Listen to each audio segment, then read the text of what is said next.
Okay so एक example से समझा देती हूँ ताकि आप लोगों को अच्छे से समझ में आ जाएगा।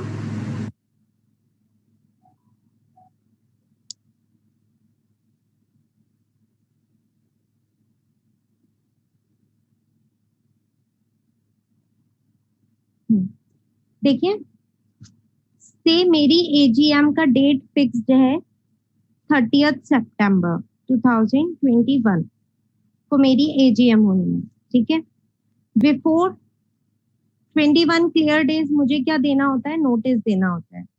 तो मेरा नोटिस डेट मैं ले रही हूँ कि मैंने इशू किया 5th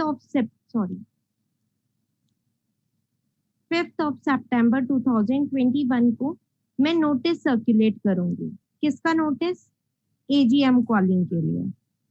एजीएम कॉलिंग के लिए मैं नोटिस सर्कुलेट करूंगी। ठीक है, नाउ मुझे मेरे मेंबर्स ने एक स्पेशल नोटिस दिया था, मेरे एचओ पे एक स्पेशल नोटिस सेंड किया था मेरे मेंबर्स ने। कब सेंड किया था?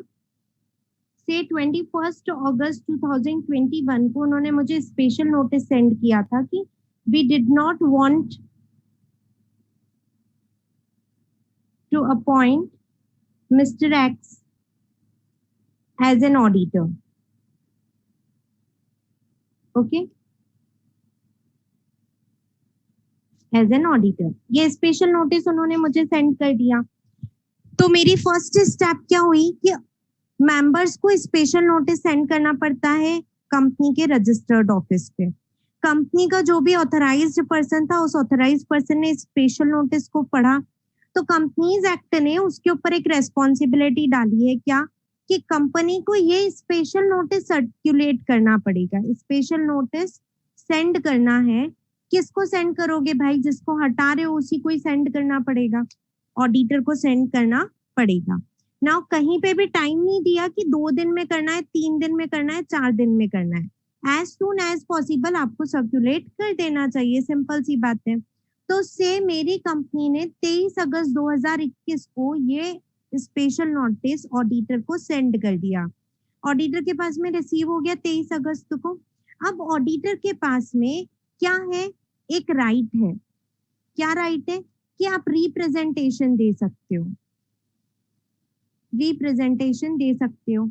ये रिप्रेजेंटेशन मेंबर्स को ही दोगे ऑब्वियसली, क्योंकि मेंबर्स आपको हटा रहे हैं। तो ये रिप्रेजेंटेशन आपको किसको देना है? मेंबर्स को। रिटर्न में ही दोगे, बोल करके तो दे नहीं सकते हो। ठीक है, तो नाउ इस राइट को आप एक्सरसाइज कर सकते हो।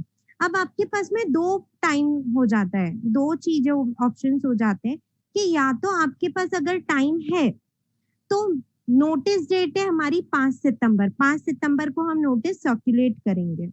इस डेट से पहले आपका अगर रिप्रेजेंटेशन मुझे रिसीव हो जाता है, ठीक है, if representation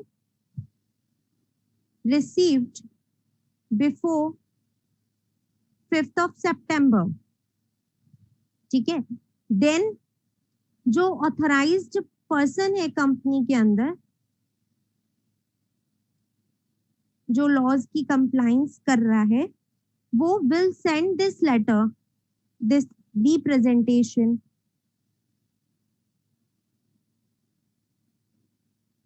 along with notice to members of the company। Clear? समझ में आई ये चीज? अब सिंपली रिप्रेजेंटेशन मुझे नोटिस भेजने से पहले मिल गया, तो अब कंपनी के ऑथराइज्ड पर्सन को क्या करना है? नोटिस तो भेजने ही वाला था, साथ में ये रिप्रेजेंटेशन अटैच करके मेंबर्स को सर्कुलेट करना है। ठीक है, अब सेकंड सिचुएशन देखिए। If representation is not received before 5th of September 2021, तो नोटिस के साथ में तो ऑब्वियसली हमारा क्या जा सकता है कि नोटिस के साथ तो अब गया नहीं हमारा रिप्रेजेंटेशन, क्योंकि नोटिस हम भेज चुके हैं 5 सितंबर को। ठीक है, अब से ऑडिटर ने ये रिप्रेजेंटेशन कब भेजा था? ऑडिटर ने ये रिप्रेजेंटेशन भेजा मुझे 10 सितंबर को। तो अब जो ऑथराइज्ड पर्सन ऑफ कंपनी है वो ये सोचेगा कि क्या मेरे पास में प्रॉपर टाइमिंग है, प्रॉपर टाइम अवेलेबल है कि मैं ये जो रिप्रेजेंटेशन है वो मेंबर्स को सर्कुलेट कर सकता हूँ।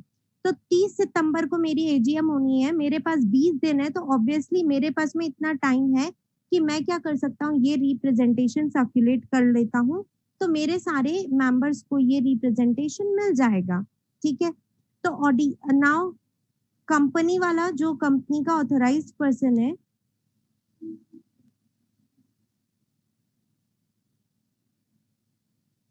send the notice, sorry, representation.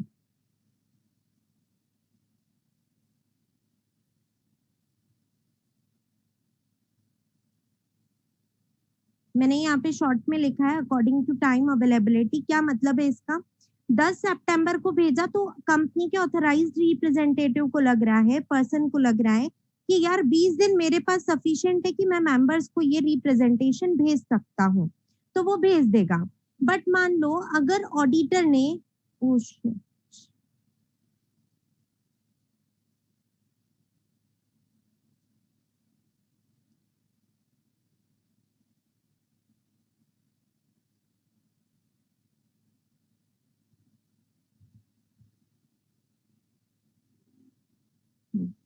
अगर मान लो कंपनी के ऑडिटर ने अपना रिप्रेजेंटेटिव भेजा था,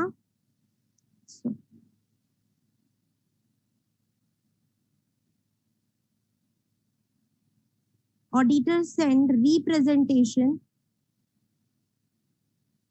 ऑन 25th ऑफ सितंबर। केवल मेरे पास में कितने दिन है? 5 दिन है। तो मेरे लिए ये पॉसिबल नहीं है कि मैं रिप्रेजेंटेशन हर एक इंडिविजुअल मेंबर के यहाँ पे पहुंचा पाऊं। In that case authorised person representation नहीं भेजेगा। इसलिए मैंने यहाँ पे क्या वर्ड लिखा है कि companies authorised person send the representation according to time availability. अगर नोटिस से पहले आ गया तो ये फिक्स है कि उसे नोटिस के साथ भेजना ही है, बट नोटिस मिलने के बाद में आया, नोटिस सबको सेंड करने के बाद में रिप्रेजेंटेशन रिसीव हुआ, तो अब मुझे सोचना पड़ेगा कि क्या मेरे पास में टाइम अवेलेबल है कि ये सबको सर्कुलेट हो जाए। अगर टाइम अवेलेबल है तो सर्कुलेट कर दो, अगर टाइम अवेलेबल नहीं है तो सर्कुलेट मत करो। क्लियर? अगर सर्कुलेट नहीं किया, यहाँ पे हमने इन दिस केस सर्कुलेट कर दिया, हमने सर्कुलेट कर दिया तो हमारा काम खत्म। ठीक है, इन दिस केस हमने सर्कुलेट नहीं किया,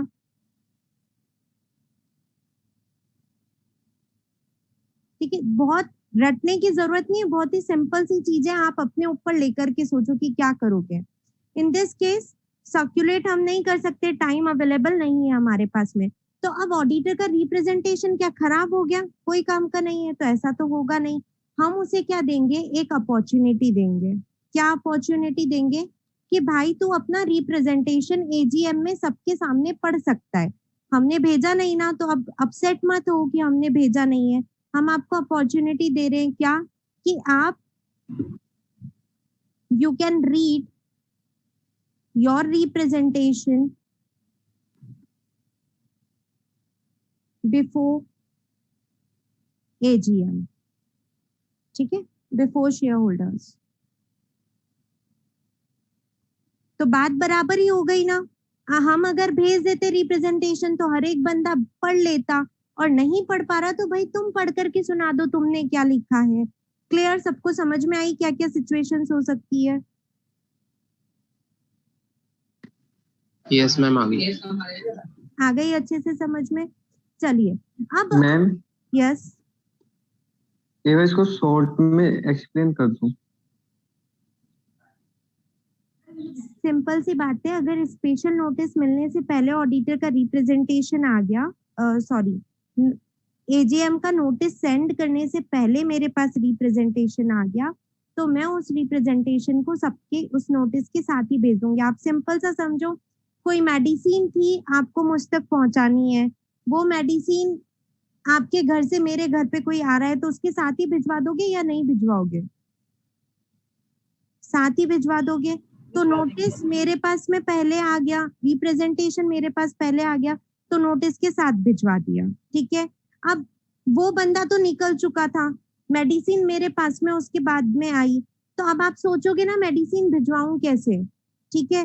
तो अब एक चीज है कि भाई मेडिसिन इतनी जल्दी आ गई कि आप मुझसे मिलने वाले हो 20 दिन बाद में, आप मुझसे मिलने वाले हो 20 दिन बाद में, तो क्या मैं 20 दिन का वेट करूंगी क्या कि मेडिसिन 20 दिन बाद ही पहुंचाती हूँ यार, जब मिलेगा तब दे दूंगी?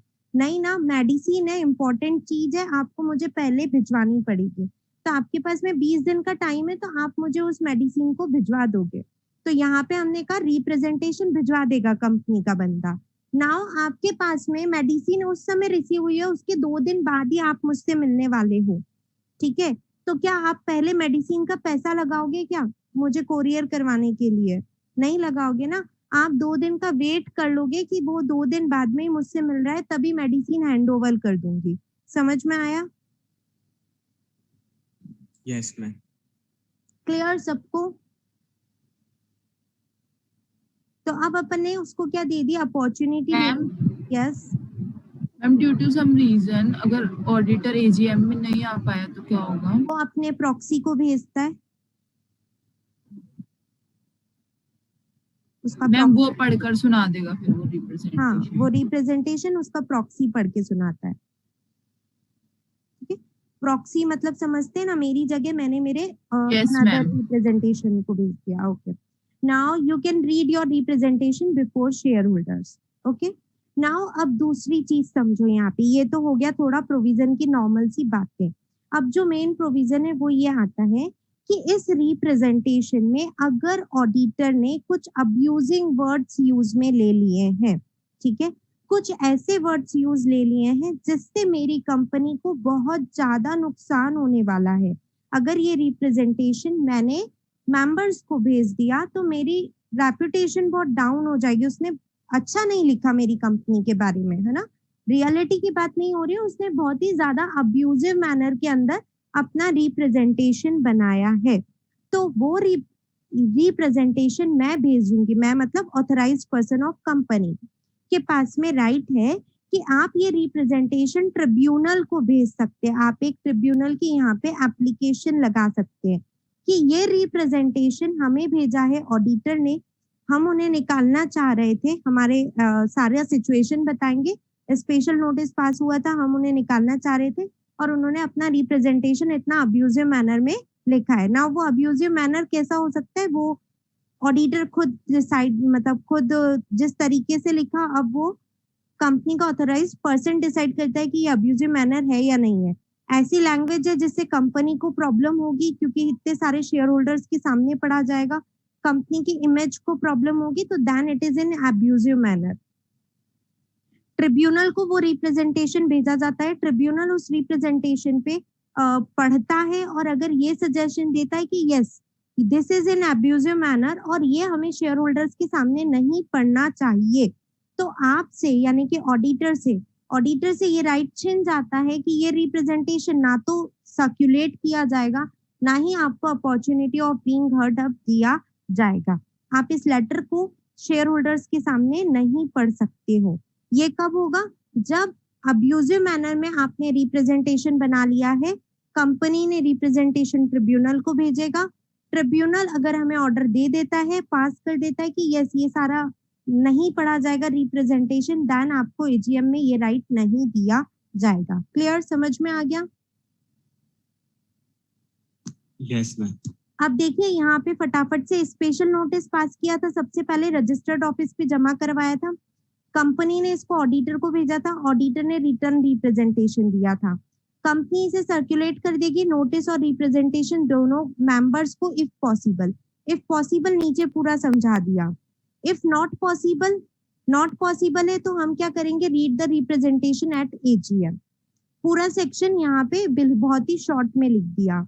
Now if auditor misutilise his power of representation, power of representation का मिस यूटिलाइज किया, मतलब रिप्रेजेंटेशन आप बहुत ही अब्यूजिव मैनर में दे रहे हो, देन द कंपनी या aggrieved person will apply to tribunal, or if tribunal satisfied with this, then neither circulation of representation needed nor right to be heard given at the AGM. Clear? Yes ma'am. ये था section 140 subsection 4, ठीक है।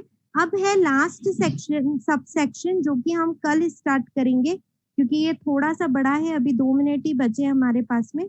Section 140 subsection 5 है ना, important question for your exam purpose. तो उससे पहले आप लोग नोट्स क्या करेंगे, रीड करके आएंगे। अब मैं आपको नोट्स बता देती हूँ, एक बार शो कर देती हूँ नोट्स, जस्ट वेट। क्या क्या पढ़ा दिया है वो मैं आपको बता देती हूँ।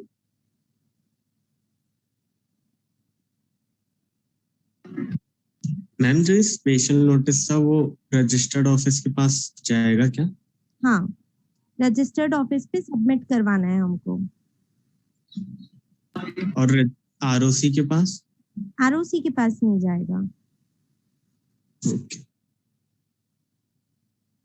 ये देखिए, ये आपका स्टार्ट होता है पेपर नंबर 2 से।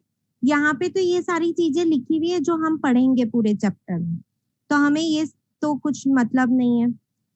इंट्रोडक्शन छोड़ देना, मतलब पेज नंबर 2 हमारे लिए इम्पोर्टेंट नहीं है।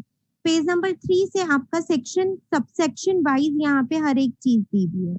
सेक्शन 139 सीए का मॉडल है सीएमए का? ये सीए का मॉड्यूल से आपका चैप्टर उठाया हुआ है, ठीक है, सेम ही है। कंपनीज एक्ट के प्रोविजन सबके लिए सेम ही होते हैं। तो सेक्शन 139 सबसेक्शन 1, ठीक है, सबसेक्शन 2, 3 ये सारा पढ़ोगे। बहुत बड़ा सारा विथ एग्जाम्पल दिया हुआ है आपको, सारी चीजें अच्छे से समझा करके, ठीक है। ये खत्म हो रहा है आपका पेज नंबर 16 पे। अब आपको पढ़ना कहाँ तक है, ये जो एनएफआरए रूल्स स्टार्ट हो रहे हैं, ये एनएफआरए रूल्स हमको नहीं पढ़ने हैं। दैट इज पेज नंबर 15 और पेज नंबर 16। जो एनएफआरए है, ये रूल्स हमारे कोर्स में नहीं है, सिर्फ ये 2 पेज हमें छोड़ने हैं, यानी 14 नंबर पेज तक पूरा आपको पढ़ना है। फिर ये स्टार्ट हमारे प्रिंटेड नोट्स में तो नहीं है? बिल्कुल है, मैंने आपको शेयर किया था ये। मैम हमारा तो जो सचिन सर ने भेजे हैं उसमें तो नहीं है। नहीं आया मैम। चैप्टर 10 के नाम से देखिए,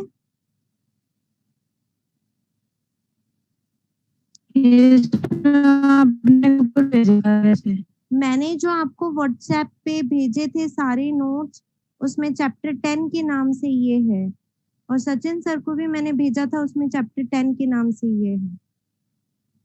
अगर नहीं है आप लोगों के पास में तो मैं आज वापस से शेयर कर देती हूँ आप लोगों को, ठीक है। नाउ ये है सेक्शन 140, इसके अंदर 141, 142, 3 एंड 4, 4 तक हम पढ़ चुके हैं, 4 सबसेक्शन, यानी कि पेज नंबर 19 तक हम पढ़ चुके हैं। मैम इसमें तो कॉस्ट रिकॉर्ड एंड ऑडिट के नाम से है। कॉस्ट रिकॉर्ड एंड ऑडिट अलग चैप्टर है। मैम इंटरनल कंट्रोल्स के बाद यही दिया हुआ है। कॉस्ट ऑडिट मैंने आपको अभी पढ़ाया नहीं है, इसके बाद में, एक मिनट,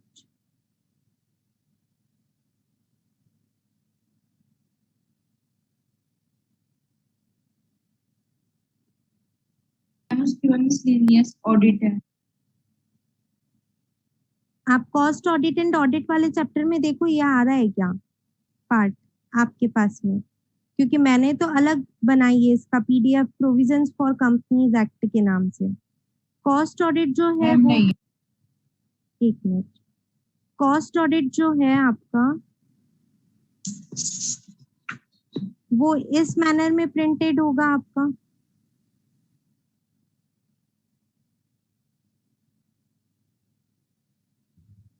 इसी तरीके से प्रिंटेड है। फ्लो मैम चार्ट हमारे में हमारी आईसीएमआई की बुक का है नोट्स। यही स्टडी नोट 2 के नाम से ही प्रिंटेड है क्या आप लोगों के पास में? यस मैम यही है। यही है। तो सर ने एक चीज आपको चैप्टर 10 शायद सेंड करना भूल गए हैं, तो ये मैं आपको आज वापस से सेंड कर देती हूँ, आप लोग प्रिंट करवा लेना, ठीक है। मैं आपको बता रही थी पेज नंबर 19 तक आपका कंप्लीट हो चुका है नोट्स में से, तो आप यहाँ से पढ़ सकते हैं। ठीक है। एमसीएमई के मॉड्यूल भी नहीं है क्या? सीएमए के Chapter मॉड्यूल में 10 बहुत गंदे तरीके से दिया हुआ है, कुछ भी आपको समझ में नहीं आएगा। आप लोग यही रेफर कीजिए, वो ज्यादा बेटर है। ओके। ओके चलिए, thank you to all of you. Yes Vansh, कुछ कहना है?